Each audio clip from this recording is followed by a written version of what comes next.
السلام عليكم ورحمة الله وبركاته. إن الحمد لله نحمده ونستعينه من يهده الله فلا مضل له ومن يضلل فلا هادي له ونشهد أن لا إله إلا الله وحده لا شريك له ونشهد أن محمدا عبده ورسوله أما بعد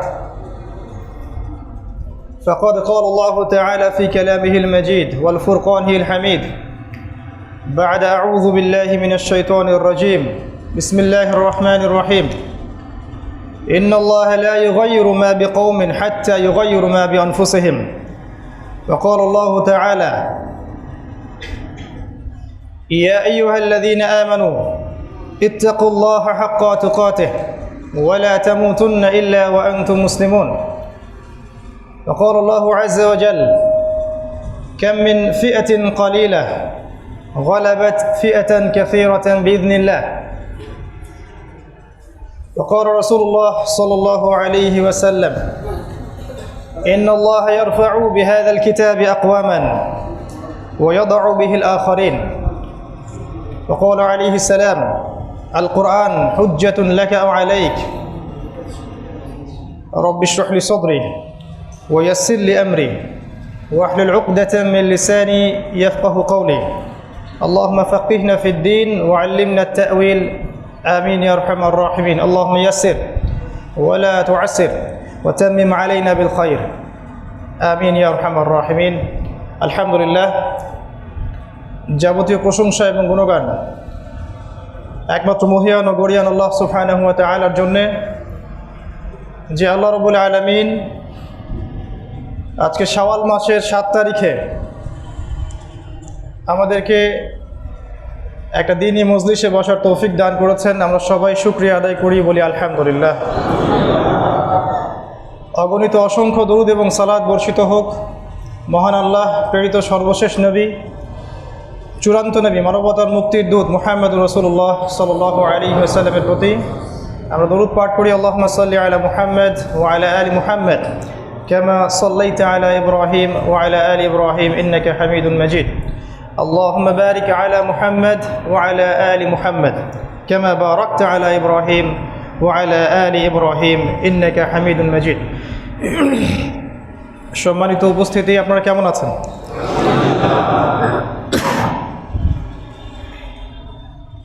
আজকের এই সংক্ষিপ্ত সময়ের মধ্যে ইনশাআল্লাহ তাআলা আমরা খুব গুরুত্বপূর্ণ একটা টপিক নিয়ে কথা বলবো ইনশাআল্লাহ। আমাদের প্রত্যেকের জন্যই টপিকটা গুরুত্বপূর্ণ ইনশাআল্লাহ আযজা ওয়া জাল। আমি দোয়া করছি আল্লাহ পাক যেন বক্তা এবং শ্রোতা উভয়কেই আজকের আলোচ্য টপিকের উপর আমল করার তৌফিক দান করেন, আল্লাহুম্মা আমিন। আমাদের আজকের টপিক হচ্ছে চিরসবুজ রমাদান বা এভারগ্রিন রমাদান,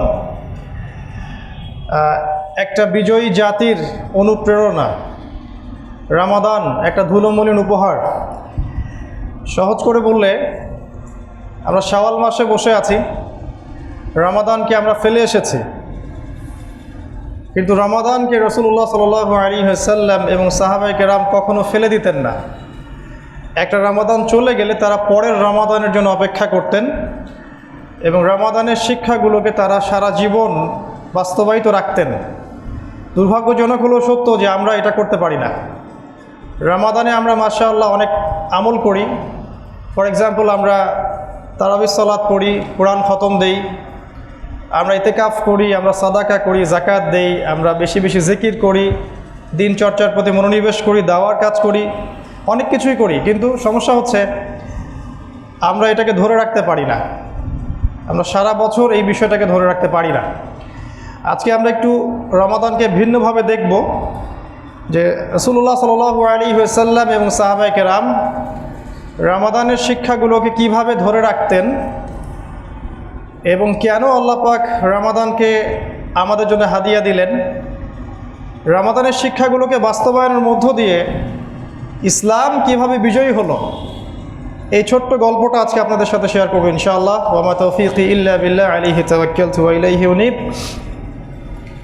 আমি শুরু করতে চাচ্ছি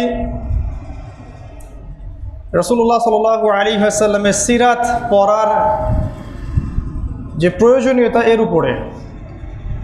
আমি শুরু করতে চাচ্ছি যুব সমাজকে এই একটা মেসেজ দেওয়ার মধ্য দিয়ে আজকের লেকচার, যে আপনি প্রিয় ভাই জীবনে যত পড়াশোনাই করেন না কেন, যদি আপনার স্টাডি, আপনার পড়াশোনা, আপনার এডুকেশনাল সিস্টেম আপনাকে আল্লাহর কাছে আত্মসমর্পণ করতে বাধা দেয়, তাহলে আপনার পড়াশোনার সিস্টেমে কোনো সমস্যা আছে। এটা সবচেয়ে রাইট টাইম একটা যুবকের জন্যে। Between the age of 20 to 30, এই সময়টুকুর মধ্যে একটা যুবকের জন্য সবচেয়ে রাইট টাইম ইসলামিক নলেজ অর্জন করার বা কনস্ট্রাকটিভ সিলেবাসে পড়াশোনা করার।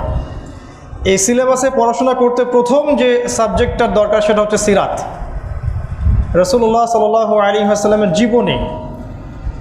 যারা রাসূল সাল্লাল্লাহু আলাইহি ওয়াসাল্লামের জীবনী সম্পর্কে গভীর জ্ঞান রাখেন না, তাদেরকে কোরআন হাদিসের আয়াত দিয়ে বিভ্রান্ত করা সহজ। একটা জিহাদের আয়াত আপনাকে এমনভাবে উপস্থাপন করা হবে, আপনার কাছে মনে হবে যে এখনই অস্ত্র নিয়ে বের হয়ে যাওয়ার সময়। আসলে আয়াতটা সেখানে নাজিল হয়নি যেখানে আপনাকে বোঝানো হচ্ছে। একটা কিসাসের আয়াত, একটা হাদিস থেকে বা একটা আয়াত থেকে আপনাকে এমনভাবে উপস্থাপন করা হবে, মনে হবে যে এখনই আপনার সময় এগুলো করার। রাসূল সাল্লাল্লাহু আলাইহি ওয়াসাল্লাম এভাবে করেননি। কোরআন এবং হাদিস পড়েও আপনি বিভ্রান্ত হতে পারেন যদি আপনি রাসূল সাল্লাল্লাহু আলাইহি ওয়াসাল্লামের সিরাতের উপর গভীর দক্ষতা অর্জন না করতে পারেন। কোন আয়াত কোন প্রেক্ষাপটে এবং কোন হাদিস কোথায় ইমপ্লিমেন্ট করতে হবে এটা বুঝতে হলে আপনাকে সিরাত পড়তে হবে। তাই আমি প্রথম যে মেসেজটা দিতে চাই সেটা হলো সিরাত পড়তে হবে। রাসূল সাল্লাল্লাহু আলাইহি ওয়াসাল্লামের সিরাত বা জীবনী গ্রন্থ পড়তে হবে, এর চর্চা করতে হবে। ওয়েস্টার্ন কান্ট্রি যেগুলো আছে, for example Britain, including France and Germany, Belgium, UK, even Australia, আমি শুনেছি ইউনাইটেড স্টেটেও কিছু কিছু জায়গা আছে, কিছু কিছু ইউনিভার্সিটি আছে যেখানে রাসূল সাল্লাল্লাহু আলাইহি ওয়াসাল্লামের জীবনীর উপরে থিসিস করানো হয়, পিএইচডি করানো হয়। দুর্ভাগ্যজনক হচ্ছে আমরা আজ পর্যন্ত এমন কোনো সিস্টেম লঞ্চ করতে পারলাম না, weather it is in Madrasa background or secular background, যে রাসূল সাল্লাল্লাহু আলাইহি ওয়াসাল্লামের জীবনীর উপরে একটা পিএইচডি হবে। আমরা সবাই দাবি করি আমরা তার উম্মাহ, তো বলতে পারি না তার স্ত্রীদের নাম কি, তার সন্তানদের নাম কি, বা তার সন্তান কয়জন ছিলেন, তিনি কত সালে হিজরত করেছেন, কত বছর মক্কায় ছিলেন, কত বছর মদিনায় ছিলেন, কত হিজরিতে বদরের যুদ্ধ হলো, তার উপরে নামাজ ফরজ হলো কত হিজরিতে বা কত সালে, রোজা রমাদান কবে থেকে ফরজ হলো, বেসিক জিনিসগুলো আমরা বলতে পারি না বিকজ অফ সিরার যে জ্ঞান, এই জ্ঞানের ল্যাকিংসের কারণে। তো আমার নাসিহা, সর্বপ্রথম সিরাতের বইগুলো কালেক্ট করবেন এবং পড়বেন। ফর এক্সাম্পল আর রাহিকুল মাখতুম, একটা অনবদ্য বই, আল্লামা সফিউর রহমান মুবারকপুরি রাহমাহুল্লাহ তার লেখা। এছাড়া আরও অনেক সিরাতের বই আছে, সিরাতে মুস্তাফা, মহানবী, উসওয়াতুল হাসানা, বিশ্বনবী, অনেক বই আছে বাজারে। ইসলামিক ফাউন্ডেশনে অনেক বই পাবেন। সিরার উপরে আপনার বাসায় মিনিমাম 10টা থেকে 15টা বই থাকা চাই। এটা আপনাকে একটা ধারণা দিবে যে কোরআনের কোন আয়াত কোথায় এবং হাদিসের কোন হাদিস কোথায় আপনাকে অ্যাপ্লাই করতে হবে। আদারওয়াইজ আমি সতর্ক করছি যে কোরআন সুন্নাহ দিয়েও আপনাদেরকে বিভ্রান্ত করতে পারে মানুষ। আমরা যদি সিরাতের পরের সাবজেক্টের কথা বলি তাহলে বলবো কোরআন। অফকোর্স কোরআন প্রথম সাবজেক্ট, তবে সিরাতের গুরুত্ব আমি বেশি দিয়েছি এই কারণে যে কোরআন আপনি বুঝতে পারবেন না একা একা পড়ে। ওলামায়ে কেরামের সোহবত ছাড়া, তাদের কাছে মাশওয়ারা করা ছাড়া, পরামর্শ করা ছাড়া আপনি কোরআনের কিন্তু গভীর জ্ঞানটা অর্জন করতে পারবেন না। কিছু লিটারাল অর্থ আপনি পেতে পারেন, যেমন সুদ হারাম, জেনার কাছেও যেও না, আল্লাহর সাথে শিরিক করো না, মদ খেও না, এগুলো আপনি পাবেন কোরআন থেকে। বাট তাউইল, যেটা ইন্টারপ্রিটেশন, এটা পেতে হলে আপনাকে ওলামায়ে কেরামের কাছে আসতে হবে। সিরাত পড়তে হলে এটার প্রয়োজন হচ্ছে না, সিরাত আপনি বাসায় পড়তে পারছেন। এরপরের সাবজেক্ট হবে হাদিস। নিঃসন্দেহে হাদিস পড়বেন, যে হাদিসগুলোকে নিয়ে আমাদের কোনো জায়গায় কোনো ইখতিলাফ নাই, সেগুলোর উপর আগে বেশি ফোকাস করেন। আর যেগুলো নিয়ে ইখতিলাফ আছে সেগুলোকে আপাতত উম্মার ঐক্যের স্বার্থে ত্যাগ করেন। যতদিন পর্যন্ত আমরা বিভক্ত, ততদিন পর্যন্ত আমরা পরাজিত। যতদিন পর্যন্ত আমরা বিভক্ত ততদিন পর্যন্ত এই উম্মাহ পরাজিত। হাদিসের পরে সাবজেক্টে চলে যাবেন ইসলামিক হিস্ট্রি অ্যান্ড কালচার। এর অনেক বই এখন বাজারে এসেছে। ডক্টর রাগিব সারজানি হতে পারে, ডক্টর আলী মোহাম্মদ সাল্লাবি হতে পারে। আমি এটাতে স্টার্ট করছি এই কারণে যে প্রচুর প্রশ্ন আসছে আমাদের কাছে যে কীরকম সিলেবাস হবে, কি পড়াশোনা করবো। এই কারণে আমি কথাগুলো আগে বলছি। কোরআনের কথা বলেছিলাম, এখানে তাফসিরে ইবনে কাসির পড়তে পারেন, মাআরিফুল কোরআন পড়তে পারেন, জালালাইন পরে পড়বেন যখন আপনি ম্যাচিউরড হবেন। এরকম অনেক কিতাব আছে, এগুলো কালেক্ট করবেন। হাদিসের মধ্যে প্রথমে সহজ কিতাবগুলো পড়বেন। প্রথমেই বুখারি মুসলিমে হাত দেওয়ার দরকার নাই। আমাদের ইয়াং জেনারেশন যেটা করে, আগে বুখারি মুসলিমে হাত দেয়। এখন যারা রিভার্ট হচ্ছেন, স্পেশালি যারা দাবি করছেন আমরা সহিহ আকীদায় চলে আসছি, তাদের সমস্যা এখানে বেশি। তারা আগেই বুখারি মুসলিমে হাত দিয়ে থাকে। এটা ঠিক না, আপনাকে আগে ছোট ছোট কিতাবে হাত দিতে হবে। ফর এক্সাম্পল হাদিসে আরবাইন, মিশকাতুল মাসাবি, বুলুগুল মারাম, রিয়াদুস সালেহিন, এই বইগুলো আগে পড়তে হবে। তারপরে আপনি আবু দাউদ, তিরমিজি, নাসাঈর দিকে যান। ইসলামিক হিস্ট্রির মধ্যে ডক্টর আলী মোহাম্মদ সাল্লাবি অনেক ভালো, ডক্টর রাগিব সারজানি অনেক ভালো, আর অনেক হিস্টোরিক্যাল লেখক এবং সাহিত্যিক গবেষক আছেন প্রত্যেকটা মাযহাবের মধ্যেই। তাদের বইগুলোকে সম্মানের সাথে পড়তে থাকেন। এর সাথে আমি বলবো ওয়ার্ল্ড হিস্ট্রি পড়তে। ওয়ার্ল্ড হিস্ট্রি পড়ার জন্য আমাদের সেকুলার সিস্টেমের মধ্যে যে বইগুলো আছে, এই বইগুলো যথেষ্ট। এই বইগুলোর মধ্যে অনেক তথ্য আছে। আপনাকে শুধু এই তথ্যগুলোকে ইসলামাইজড করতে হবে, এতটুকুই। এরপরে সাবজেক্টে যাবেন ইসলামিক ইকোনমি। আমি বলবো ইসলামিক ইকোনমির সাথে ওয়ার্ল্ড ইকোনমি জানার দরকার আছে। ইসলামিক অর্থনীতির সাথে যদি ওয়ার্ল্ড ইকোনমিক সিস্টেম সম্পর্কে ধারণা না থাকে, তাহলে আপনি মুসলিম হয়েও সুদকেই মনে করবেন মানবতার মুক্তির সমাধান। আপনি মুসলিম হয়ে মনে করবেন সুদভিত্তিক সিস্টেম দিয়েই হয়তো দারিদ্রতা দূর হবে, যেহেতু আপনি ইসলামিক ইকোনমি সম্পর্কে জ্ঞান রাখেন না। এক্ষেত্রে আল্লামা তাকি উসমানী অনেক খেদমত করেছেন, মাশাআল্লাহ, রাহিমাহুল্লাহ, হাফিজাহুল্লাহ। আপনারা তার বইগুলো কালেক্ট করতে পারেন। তার বইয়ের মধ্যে অনেক তথ্য আছে, উপাত্ত আছে। এছাড়া ওয়ার্ল্ড ইকোনমি সম্পর্কে জানতে হলে ওয়ার্ল্ড ব্যাংক সম্পর্কে পড়তে হবে, IMF সম্পর্কে পড়তে হবে, এবং পেট্রো ডলার সম্পর্কে পড়াশোনা করতে হবে। যদি এগুলো সম্পর্কে পড়াশোনা না করেন, তাহলে আপনি আমেরিকান কিংডম অফ সৌদি আরবিয়াকে মনে করবেন আমিরুল মুমিনিনের দেশ। কিছু কথা হয়তো মাথার উপর দিয়ে যাচ্ছে, ইনশাআল্লাহ পরে বুঝতে পারবেন।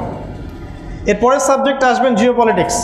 এই সাবজেক্টটা এখন এত গুরুত্বপূর্ণ যে এই সাবজেক্ট না জানলে আপনি ওয়ার্ল্ড অ্যাফেয়ার্স বুঝতে পারবেন না। ইসলাম একটা বৈশ্বিক ধর্ম, বৈশ্বিক রিলিজন। এটা কোনো পারিবারিক বা ব্যক্তিগত রিলিজন নয়। আমরা ইসলাম দিয়ে পুরো বিশ্ব শাসন করেছিলাম একসময়। ইসলামী জিওপলিটিক্স শিখিয়েছে।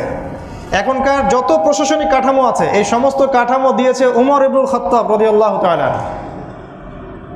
এটা কি জানেন?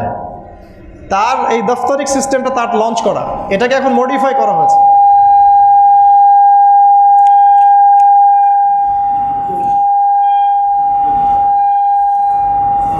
সাউন্ডটা একটু কমাই দিতে হবে।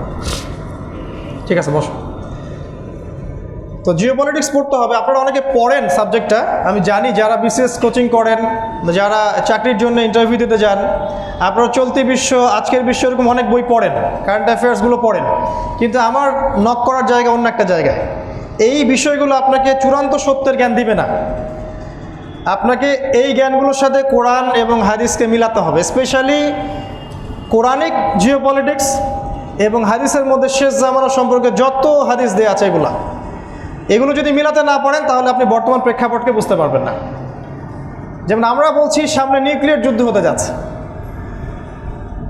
আপনারা তো রাষ্ট্র নিয়ে চিন্তিত বেশি, আমরা বিশ্ব নিয়ে চিন্তিত।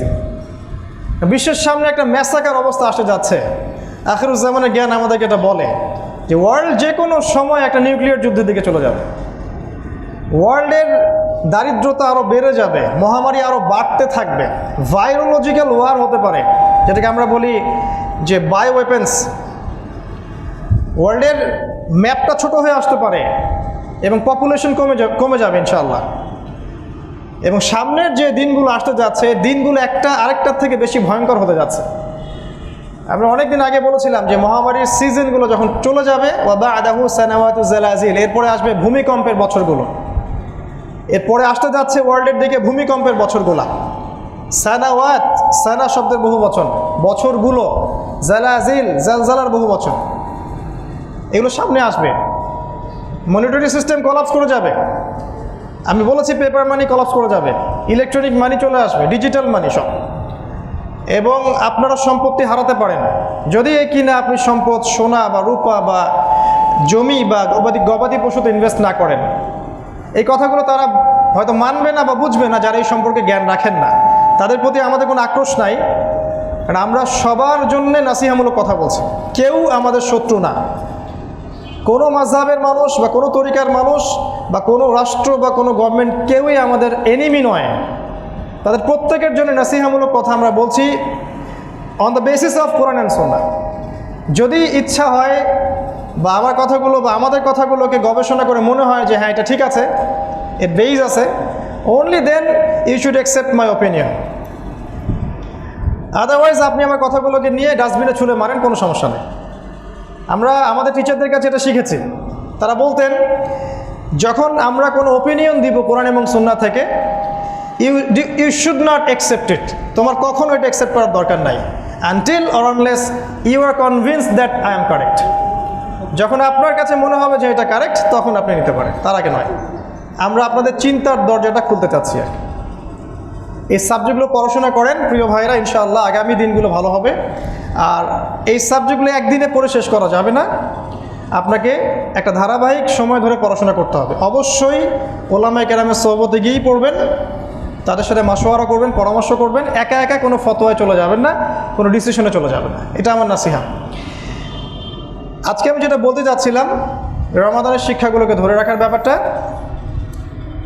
একটু আমি আপনাকে পিছন থেকে নিয়ে আসতে চাই।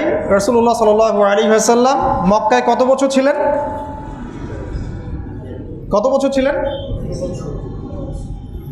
13 বছর। 10 বছর? 13 বছর। মক্কায় 13 বছর, মদিনায় প্রায় 8 থেকে 10 বছর। মক্কার 13 বছর রাসূল সাল্লাল্লাহু আলাইহি ওয়াসাল্লাম সাহাবায়ে কেরাম প্রচণ্ড নির্যাতন সহ্য করেছেন, তাই নয়? ইসলাম ছিল সংকীর্ণ, অল্প কিছু মানুষের মধ্যে। যখন উমর এবং হামজার মতো মানুষ ইসলাম কবুল করলেন তখন ইসলাম একটু শক্তিশালী হলো আর কি। যাই হোক, এক পর্যায়ে কিন্তু আমাদেরকে হিজরত করে চলে যেতে হচ্ছে কোথায়? মদিনায়। এখানে একটা প্রমাণ আছে, একটা অঞ্চল যদি ইসলামের অনুকূলে না হয় তাহলে সেখানে অরাজকতা সৃষ্টি করার দলিল নাই কোরআন হাদিসে, বরং সেখান থেকে আপনাকে চলে যেতে হবে অন্য কোনো জায়গায় যেখানে ইসলামের অনুকূল পরিবেশ আছে। ইব্রাহিম আলাইহিস সালাম চলে যাননি নাকি তার রাজ্যের মধ্যে অরাজকতা সৃষ্টি করছে? আসহাবুল কাহফ চলে যান নাই? চলে যাওয়া একটা ফ্যাক্ট। যদি দেখেন আপনার পরিবেশ পরিস্থিতি অনুকূলে না, সেখানে অরাজকতা সৃষ্টি করার কোনো প্রয়োজন নাই। We should leave. কারণ এই আল্লাহ পাক বলেছেন আমার জমিন প্রশস্ত। আর নবী সাল্লাল্লাহু আলাইহি ওয়াসাল্লাম বলেছেন শেষ জামানে এমন একটা সময় আসবে যে মুমিনদের জন্য ঈমান ধরে রাখা হাতে আগুন ধরে রাখার মতো হবে। তখন মুমিনের শ্রেষ্ঠ সম্পদ হবে কিছু গবাদি পশু, গরু ছাগল, এগুলোকে নিয়ে সে পাহাড়ি এলাকায় চলে যাবে, সেখানে একা একা বসবাস করবে, তাও ফিতনায় জড়াবে না। লাস্ট অপশন আপনার জন্য। আমি বলছি না পালায় যান, দেখাচ্ছি যে ইসলাম এরকম। রাসূল সাল্লাল্লাহু আলাইহি ওয়াসাল্লাম চলে গেলেন মদিনায়। এবার আমরা আমাদের কেবলা নির্ধারণ করলাম বাইতুল মাকদাস। এটা কি জানেন যে আমাদের কেবলা ছিল বাইতুল মাকদাস? কোনটা সেটা? বাইতুল মাকদাস। তো এই কুদস কি তাদের না আমাদের? আল কুদসু লানা, একসাথে বলতে পারবেন? আল কুদসু লানা, এই কুদস আমাদের। আমরা সবাই ওই কুদসের দিকে নামাজ পড়ছিলাম প্রায় 11 থেকে 13 মাস। এটা ছিল আমাদের প্রথম কিবলা। এই জেরুজালেম, যেটাকে নিয়ে পুরো বিশ্বের এখন সারা বিশ্বের বিষয়গুলো এখন সেখান থেকে নিয়ন্ত্রিত হচ্ছে এবং সেটাকে কেন্দ্র করেই সব কিছু ডিল করা হচ্ছে। আর এখন কি অবস্থা আপনারা জানেন, নতুন করে বলার কিছু নাই। ওটা আমাদের কিবলা ছিল। কেন আমাদের কিবলা ছিল? আর রাসূল সাল্লাল্লাহু আলাইহি ওয়াসাল্লাম কেন সেখান থেকেই মেরাজে গেলেন? তিনি মক্কার হারাম থেকে কেন আল্লাহর কাছে গেলেন না? ভালো প্রশ্ন। আল্লাহ পাক জগৎবাসীকে দেখিয়ে দিলেন যে আমরা নতুন কোনো উম্মাহ নই, আমরা সেই একই উম্মাহ যেটা ইব্রাহিম আলাইহিস সালামের উম্মাহ। ওরা আর আমরা একই, আমরাও আহলে কিতাব। ওদেরকে বলা হচ্ছে তাওরাত এবং জাবুরের অনুসারী, আমরাও সেই লেগেসি ধারণ করছি। আমরা নতুন কোনো আকাশ থেকে পড়িনি এই উম্মাহ। আর ইব্রাহিম আলাইহিস সালাম সম্পর্কে আল্লাহ পাক কি বলেছেন? মা কানা ইব্রাহিম ইয়াহুদিয়্যাও ওয়ালা নাসরানিয়া ওয়ালাকিন কানা হানিফা মুসলিমা। ইব্রাহিম আলাইহিস সালাম ইহুদি ছিলেন না এবং খ্রিস্টান ছিলেন না, বরং তিনি ছিলেন একজন একনিষ্ঠ মুসলিম। আমরা জেরুজালেমের দিকে মুখ করে নামাজ পড়েছিলাম প্রায় 11 থেকে 13 মাস। এরপর রাসূলুল্লাহ সাল্লাল্লাহু আলাইহি ওয়াসাল্লাম আকাশের দিকে তাকাতেন আর আল্লাহ পাক তার তাকানোটা দেখতেন। আল্লাহ পাক আয়াত নাজিল করলেন যে কদ নারা তাকাল্লুবা ওয়াজহিকা ফিস সামা, আমরা দেখেছি তোমার আকাশের দিকে তাকানোটা। ফালানুওয়াল্লিয়ান্নাকা কিবলাতান তারদাহা, তুমি যেদিকে কেবলা পছন্দ করো সেদিকেই আমরা আজকে তোমার কেবলা ঘুরিয়ে দিব। ফাওয়াল্লি ওয়াজহাকা শাতরাল মসজিদুল হারাম, তুমি তোমার কেবলাটাকে মসজিদুল হারামের দিকে ঘোরাও। এটা কোন দিকে? মক্কার দিকে, তাই না? কেবলা চেঞ্জ হয়ে গেল। কেবলা চেঞ্জ হওয়ার কারণ কি? কারণ হচ্ছে ইহুদিরা রাসূল সাল্লাল্লাহু আলাইহি ওয়াসাল্লামকে স্বীকার করেনি।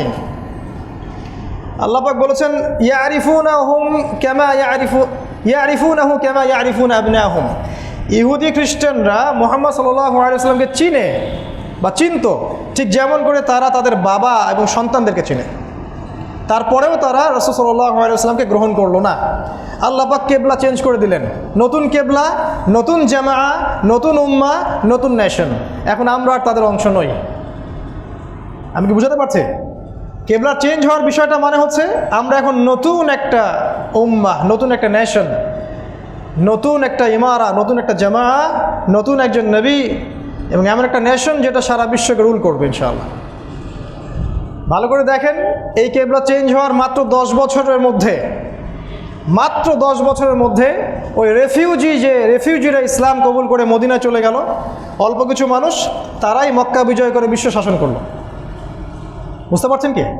মাত্র 8 থেকে 10 বছরের মধ্যে, কেবলা চেঞ্জ হওয়ার 8 থেকে 10 বছরের মধ্যেই পুরো নেশনটা চেঞ্জ হয়ে গেল।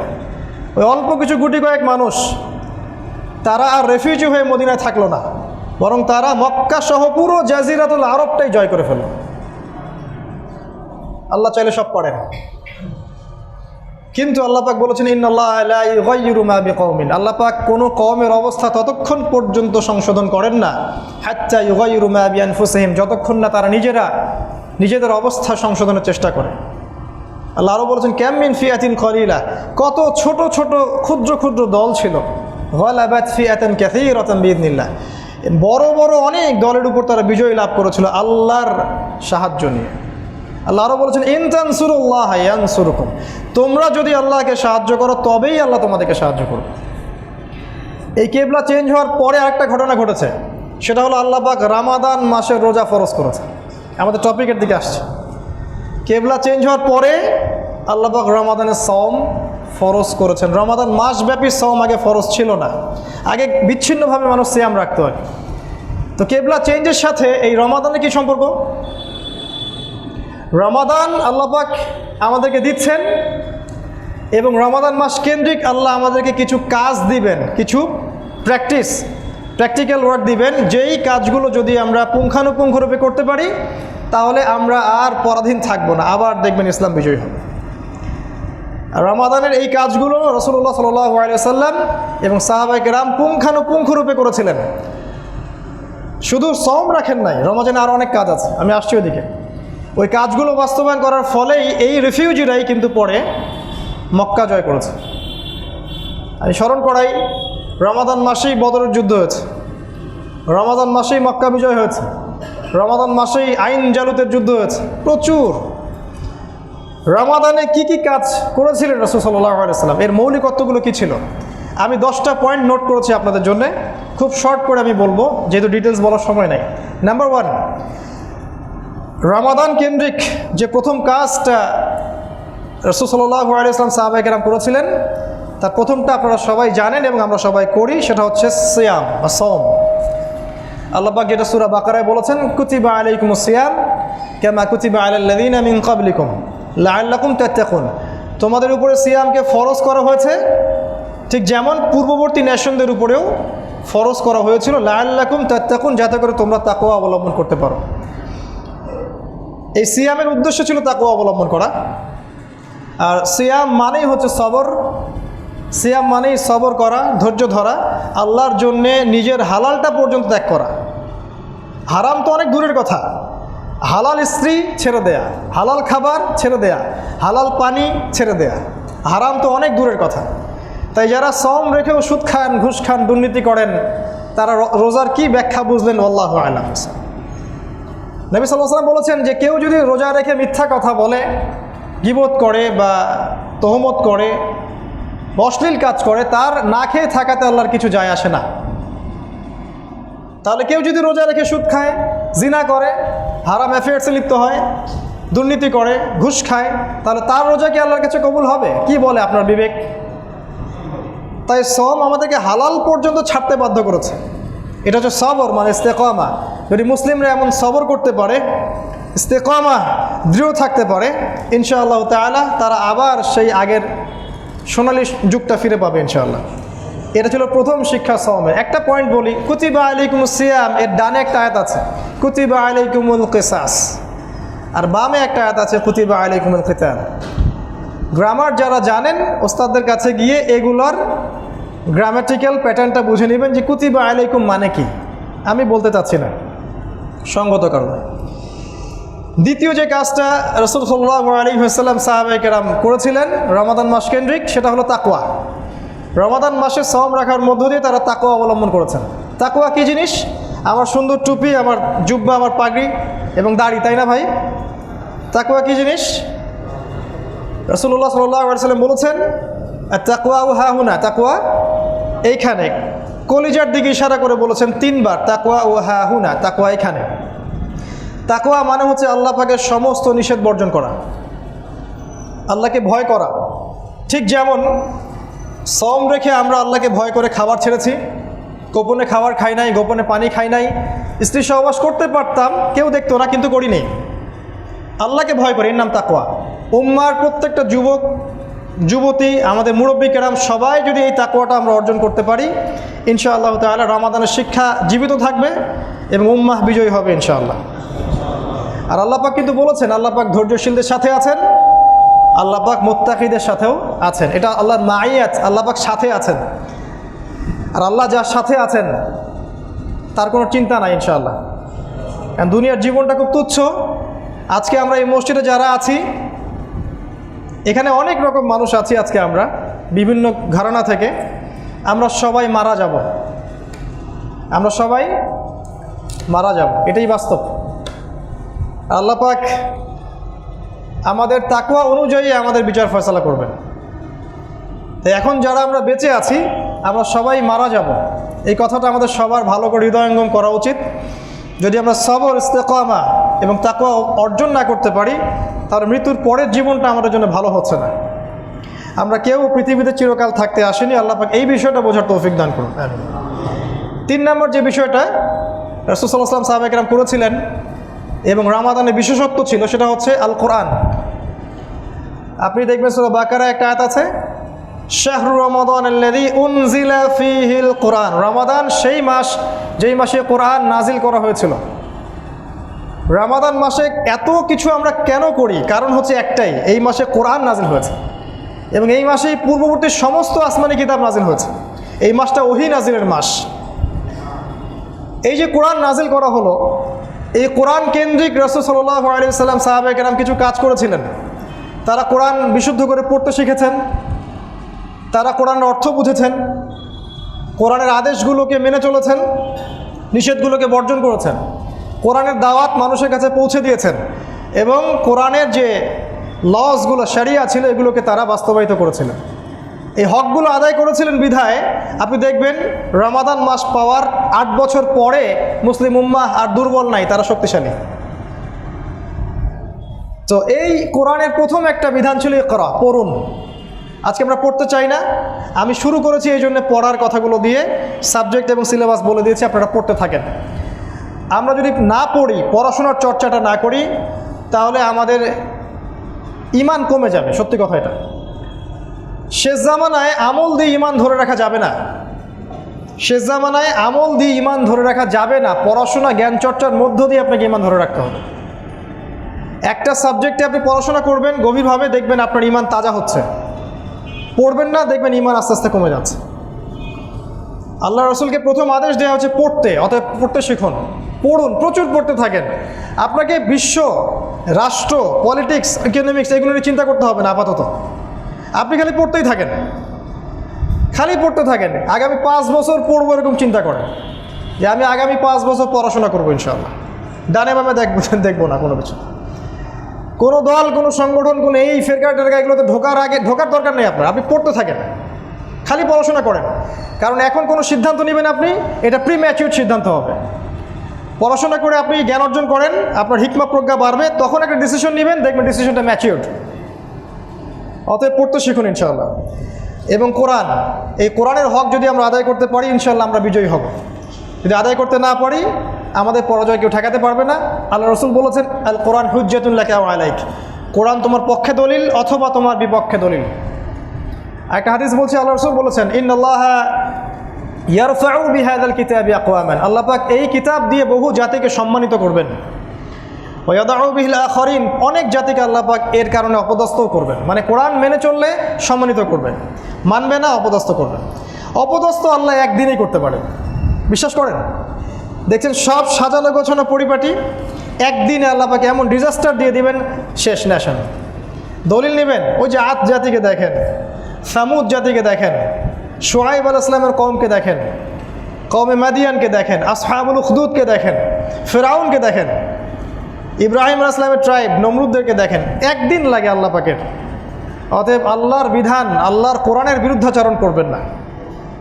দুনিয়ার কোনো স্বার্থে, আল্লাহর ওয়াস্তে কোরআনের কোনো বিধানকে ঠাট্টা বিদ্রুপ করেন না, তুচ্ছ তাচ্ছিল্য করেন না। কবর জাহান্নামের টুকরা হয়ে যাবে, সতর্ক করছি আমরা। আর আপনি কোরআন মানতে পারেন বা না পারেন, অ্যাটলিস্ট মনের মধ্যে আকীদাটা রাখেন যে হ্যাঁ, কোরআনই চূড়ান্ত সত্যের উৎস, কোরআনই সত্য মিথ্যা চূড়ান্ত মানদণ্ড।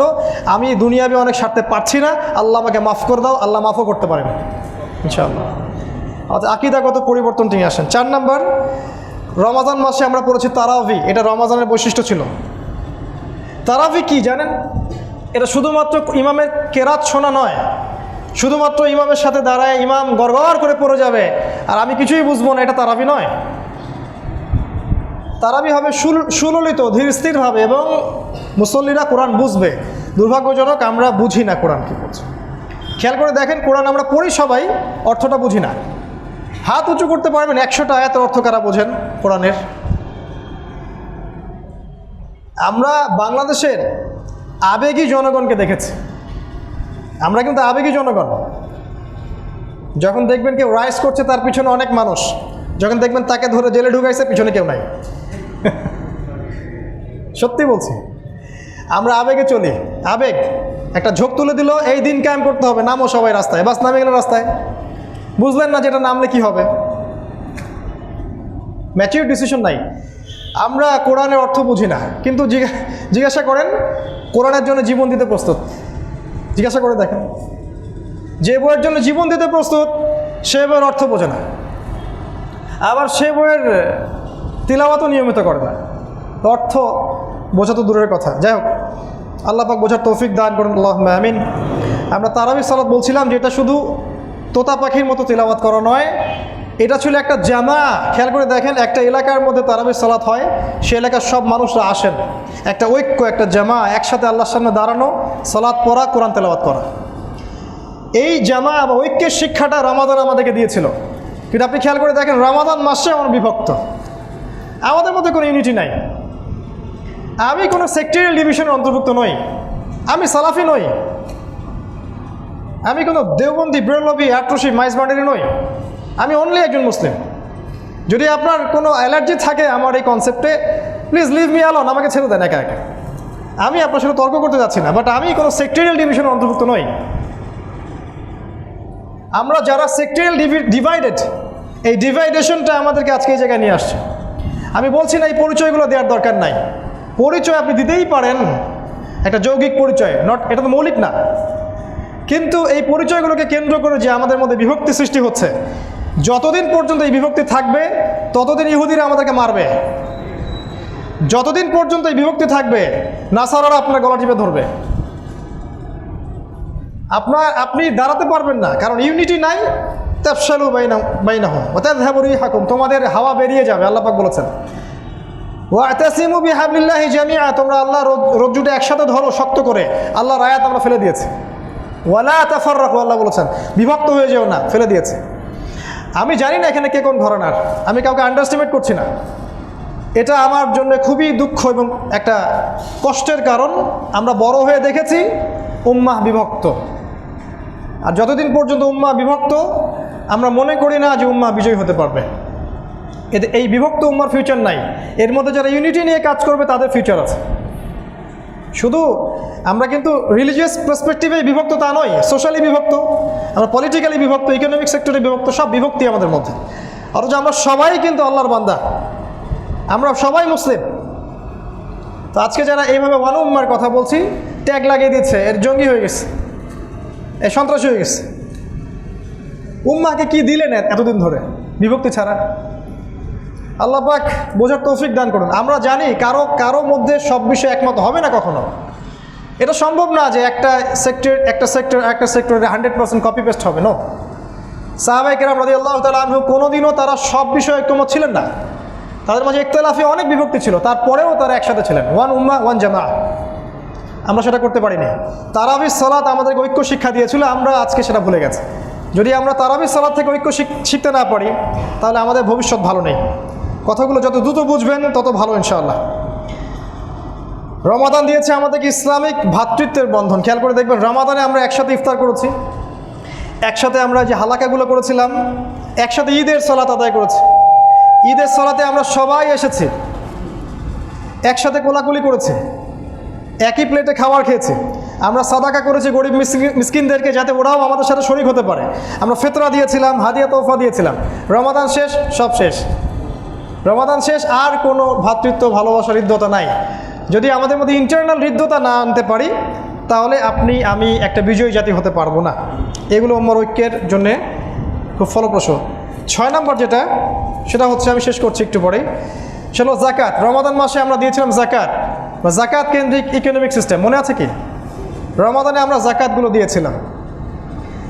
তো অনেকে অনেক সময় জাকাত দিয়ে থাকে, সমস্যা নেই। অনেকে অনেক সময় জাকাত দেয়, বাট বেশিরভাগ মানুষ রমাদান মাসেই জাকাতটা দিতে পছন্দ করে বেশি। জাকাত যে ইসলামিক ইকোনমিকের বেস, এটা আমাদেরকে পড়ানো হয়নি মাদ্রাসায়। পরে আমরা শিখেছি যে জাকাত হচ্ছে ইসলামিক ইকোনমিক্সের বেস। জাকাত, সাদাকা, গোল্ড এবং সিলভার, এগুলো ইসলামিক ইকোনমিকের বেস। আর আল্লাহ পাক দিয়েছিলেন ব্ল্যাক গোল্ড, অয়েল। আমরা জাকাত সাদাকা কেন্দ্রিক ইকোনমি বাদ দিয়ে রিবা কেন্দ্রিক ইকোনমি নিয়েছি। আর অনেক দিন হাদিস বলেছি আমি, রাসূল সাল্লাল্লাহু আলাইহি ওয়াসাল্লাম বলেছেন, প্লিজ আমার দিকে তেড়ে আসবেন না। রাসূল সাল্লাল্লাহু আলাইহি ওয়াসাল্লাম, আপনার নবী বলেছেন, যে ব্যক্তি সুদ খায় সে যেন তার মায়ের সাথে জিনা করে। যে ব্যক্তি রিবার সাথে সম্পৃক্ত সে যেন 36টা মেয়েকে ধর্ষণ করলো। যে ব্যক্তি 1 দিরহাম সুদ খায়, তিনি বলেছেন, আমি 4 শ্রেণীর মানুষকে লানত করলাম, অভিশাপ দিলাম। নাম্বার 1, যে ব্যক্তি নিজে সুদ খায়। 2 নম্বর, যে সুদ দেয়। 3 নম্বর, যে সাক্ষী থাকে। 4 নম্বর, লিখে রাখে। আমার দিকে তেড়ে আসবেন না। আপনি রাসূল সাল্লাল্লাহু আলাইহি ওয়াসাল্লামকে হাউজে কাউসারে দেখে নিয়েন। কেন আপনি সব হাদিস বলেছেন, ওনাকে দেখে নিয়ে। শুধু অনুবাদ করলাম। আপনার ইকোনমির মধ্যে যদি রিবার অর্থ ঢোকে, কোনো মুফতি নাই বাংলাদেশের কোনো মাযহাবের যিনি আপনাকে ফতোয়া দিতে পারে সেই ইবাদত কবুল হবে। কোনো মাযহাবের কোনো মুফতি ফতোয়া দিতে পারবে না যে আপনার রিজিকের মধ্যে সুদ আছে, ঘুষ আছে, মানুষের আত্মসাৎ করা টাকা আছে, হারাম টাকা আছে, ইবাদত কবুল হবে, কোনো মুফতি ফতোয়া দিতে পারবে না। তো আমাদের ইকোনমিক বেস ছিল রিবা কেন্দ্রিক ইকোনমি না, বরং জাকাত কেন্দ্রিক ইকোনমি, যেটা আমরা বাস্তবায়িত করতে পারিনি। আমরা অনুরোধ করব সবাইকে, যদি আমরা জাকাতটাকে একটা বাইতুল মাল কেন্দ্রিক করতে পারতাম, রাষ্ট্রীয়ভাবেই, সোশ্যালি যদি করতে পারেন করেন, পলিটিক্যালি রাষ্ট্রীয়ভাবে করতে পারতেন, আপনি বিশ্বাস করেন 1 বছরের জাকাতের টাকা দিয়ে এই বাংলাদেশের এত উন্নয়ন করা সম্ভব ছিল, যেটা 10 বছরের ট্যাক্সের টাকায় সম্ভব না। কারণ প্রচুর মানুষ আছে বাংলাদেশে যাদের জাকাত আসবে কোটি কোটি টাকা, কোটি কোটি টাকা জাকাত আসবে। প্রচুর মানুষ আছে, আমরা কালেক্ট করতে পারি না, যেহেতু আমরা এই সেন্সে যাচ্ছি না। ইনশাআল্লাহ তাআলা যখন ঈসা আলাইহিস সালাম আসবেন, আর তিনি আসবেন এটা নিয়ে আমার মধ্যে ডাউট থাকা উচিত না। যখন ইমামুল মাহদী আসবেন, আর তিনি যে আসবেন সেটার জন্য জাস্ট অপেক্ষা করেন কিছুদিন। তখন অবশ্যই ইকোনমিক সিস্টেম লঞ্চ করা হবে যাকাত কেন্দ্রিক, এবং রিবা উঠে যাবে, এবং যত রকম হারাম ইকোনমি আছে এটাকে ভেস্তে দেওয়া হবে ইনশাআল্লাহ আযজা ওয়া জাল। রমাজান দিয়েছিল আমাদেরকে 7 নম্বর তাহাজ্জুদ। রমাজান আমরা তাহাজ্জুদ পড়েছি। তাহাজ্জুদ মানে হচ্ছে আল্লাহর সাথে শেষ রাতে একাকিত্ব বরণ করা এবং আল্লাহর সামনে দাঁড়িয়ে কি করা, নিজের মনের কথাগুলো আল্লাহর সামনে ঢেলে দেয়া। এটা আপনাকে আধ্যাত্মিকত্ব দিবে। তাহাজ্জুদ কি দিবে? আধ্যাত্মিকত্ব দিবে। যতক্ষণ পর্যন্ত উম্মার আমরা সবাই প্রত্যেকটা ইন্ডিভিজুয়াল আধ্যাত্মিকভাবে পরিশুদ্ধ হতে পারবো না, ততক্ষণ পর্যন্ত কিন্তু আমাদের দ্বারা বিজয় সম্ভব না। আবার বলছি, যতক্ষণ পর্যন্ত উম্মার প্রত্যেকটা মানুষ ইন্টারনালি পিউরিফাই হতে পারবো না বা আধ্যাত্মিকভাবে স্পিরিচুয়ালি আমরা পিউরিফাইড হতে পারবো না, ততক্ষণ পর্যন্ত আপনি দেখবেন আমাদের মধ্যে সেই নূর ও বাসিরা থাকবে না, উম্মাহ রাইজ করবে না। তাই আমরা যেন সারা বছর রমাদানে সে তাহাজ্জুদ ছেড়ে না দিই। রমাদানে আরেকটা বিষয় করেছিলাম, সেটা হলো ইতেকাফ। মনে আছে? ইতেকাফটা কী ছিল? এটা ছিল মূলত দুনিয়া থেকে ডিসকানেক্টেড হওয়া, দুনিয়া থেকে সম্পূর্ণ বিচ্ছেদ ঘটিয়ে আল্লাহর কাছে শেষের 10টা দিন পার করা, তাই না? আমার পরিবার ছেড়েছি, আমরা আমাদের মা বাবা স্ত্রী সন্তান ছেড়ে আল্লাহর কাছে এসেছে মসজিদে। এটা কি শিখাচ্ছে?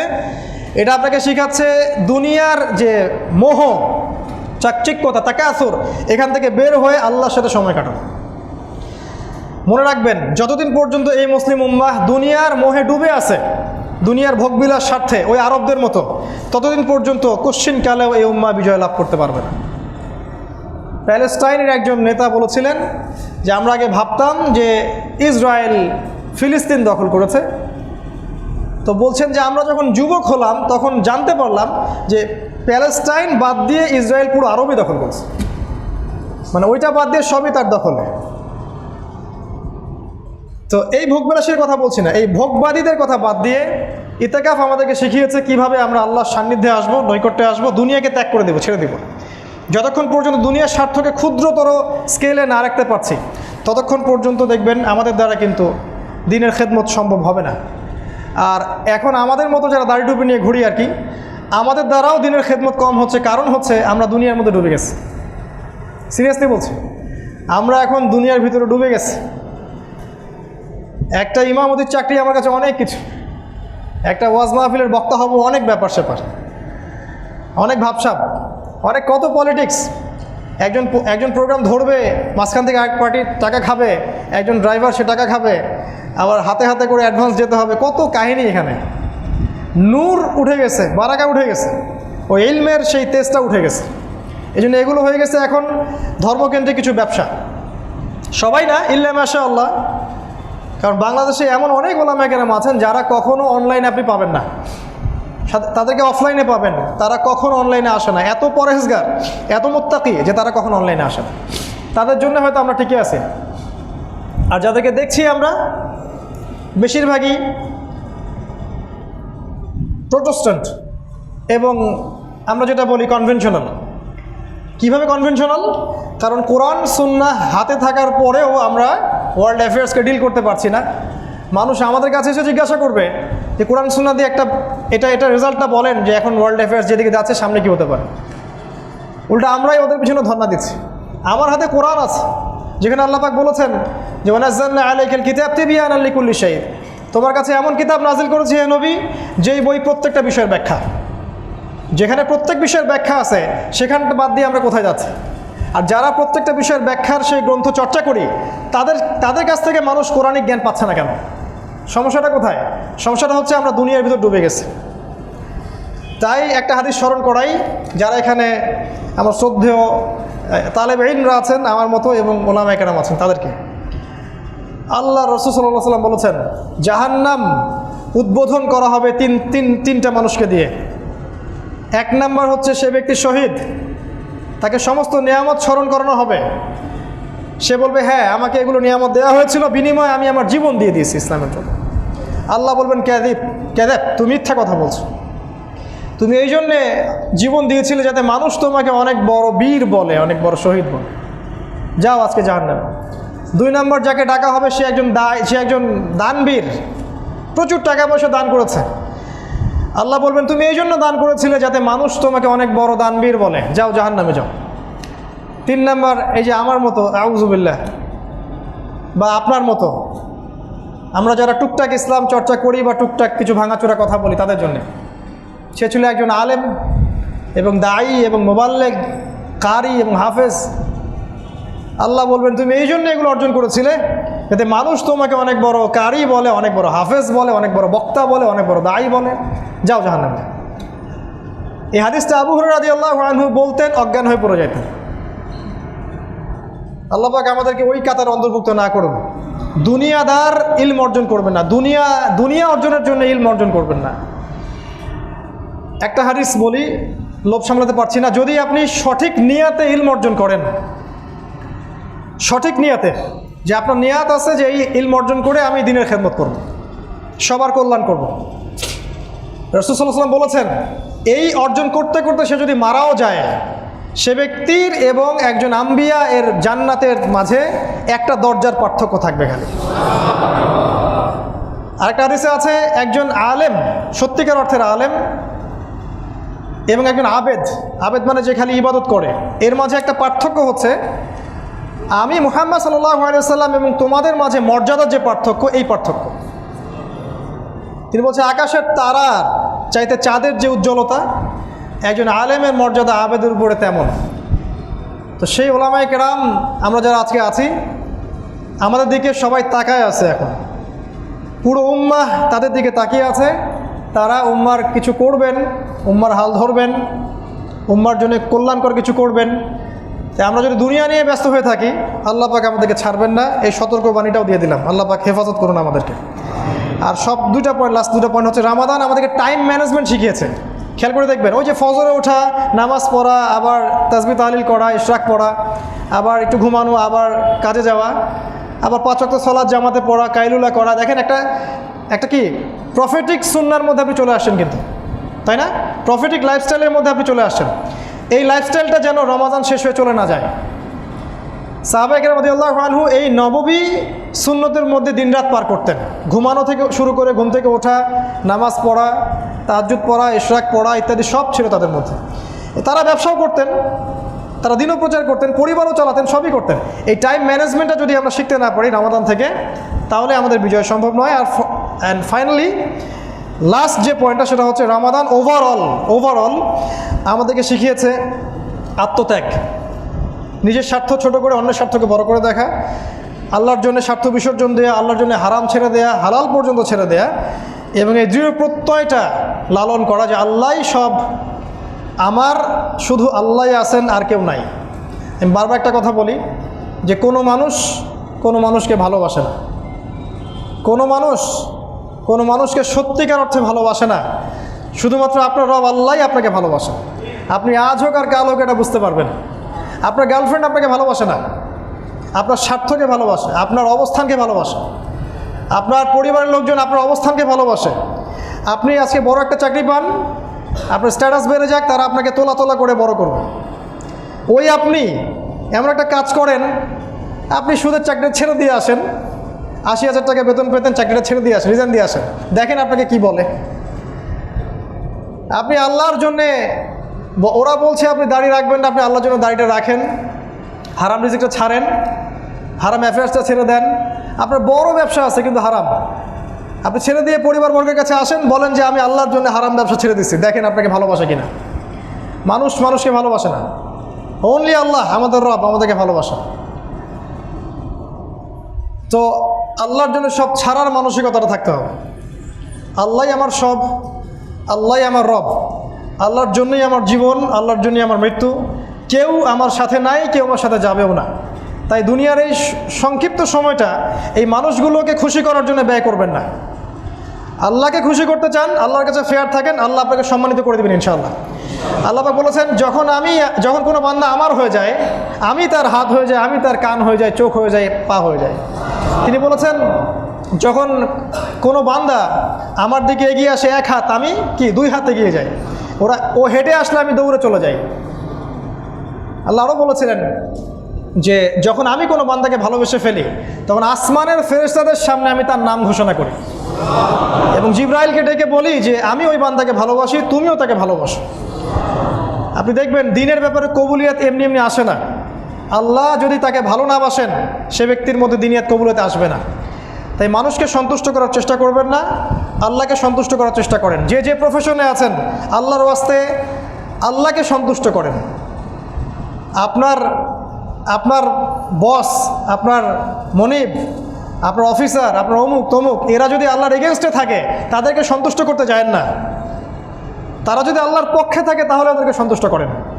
যদি আল্লাহর এগেনস্টে থাকে তাদেরকে সন্তুষ্ট করতে যায়েন না, আল্লাহ আপনাকে ভুলে যাবেন। আল্লাহ পাক কিন্তু বলেছেন সূরা তাহার মধ্যে যে আল্লাহ পাক এইসব মানুষদেরকে যারা আল্লাহকে বাদ দিয়ে অন্যকে সন্তুষ্ট করতে চায় তাদেরকে আল্লাহ পাক কিয়ামতের দিনে অন্ধ করে উঠাবেন এবং তারা বলবে কেন আজকে আমাদেরকে অন্ধ করে তোলা হলো। আল্লাহ বলবেন তোমার কাছে আমার উপদেশ পৌঁছে গিয়েছিল, সেদিন তুমি আমাকে ভুলে গিয়েছিলে, তাই আজকে আমি তোমাকে ভুলে গেলাম।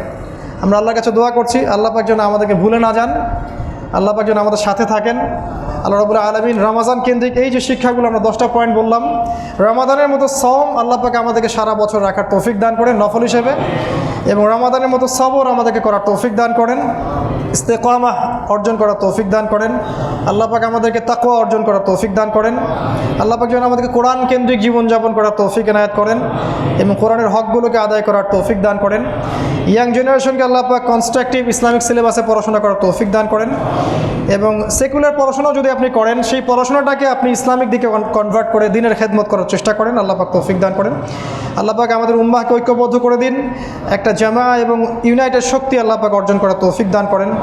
আল্লাহ পাক আমাদেরকে ইসলামিক ভ্রাতৃত্বের বন্ধনে আবদ্ধ করেন এবং যাকাত কেন্দ্রিক ইকোনমিক সিস্টেম লঞ্চ করার তৌফিক দান করেন। আল্লাহ পাক আমাদেরকে নিয়মিত তাহাজ্জুদ গোজার হওয়ার তৌফিক এনায়েত করেন। আমাদের মধ্যে আল্লাহ পাক নূর এবং বারাকা দান করেন এবং আল্লাহ পাক আধ্যাত্মিক উন্নতি আমাদেরকে দান করেন। আল্লাহ পাক আমাদেরকে দুনিয়ার মোহ থেকে বের করে পরকালের বান্দা হওয়ার তৌফিক এনায়েত করেন এবং রাসূল সাল্লাল্লাহু আলাইহি ওয়াসাল্লামের মতো সুন্নাহ অনুযায়ী জীবনযাপন করার তৌফিক এনায়েত করেন। সর্বোপরি আল্লাহ পাক আমাদেরকে আল্লাহর মহব্বত পাওয়ার তৌফিক দান করেন, মাইয়াত পাওয়ার তৌফিক দান করেন এবং এই উম্মার জন্য আমাদের যার যা কিছু আছে এইটুকু দিয়ে খেদমত করার তৌফিক আল্লাহ পাক আমাদের সবাইকে দান করেন। আমিন। আকুলু কওলি হাযা আস্তাগফিরুল্লাহ ওয়া লাকুম ওয়া লিসাইরিল মুসলিমিন। বারাকাল্লাহু লানা ওয়া লাকুম বিল আয়াতিল হাকীম ইন্নাহু তাআলা জাওয়াদুন কারীমুর রাউফুর রহিম। আসসালামু আলাইকুম ওয়া রাহমাতুল্লাহি ওয়া বারাকাতুহু।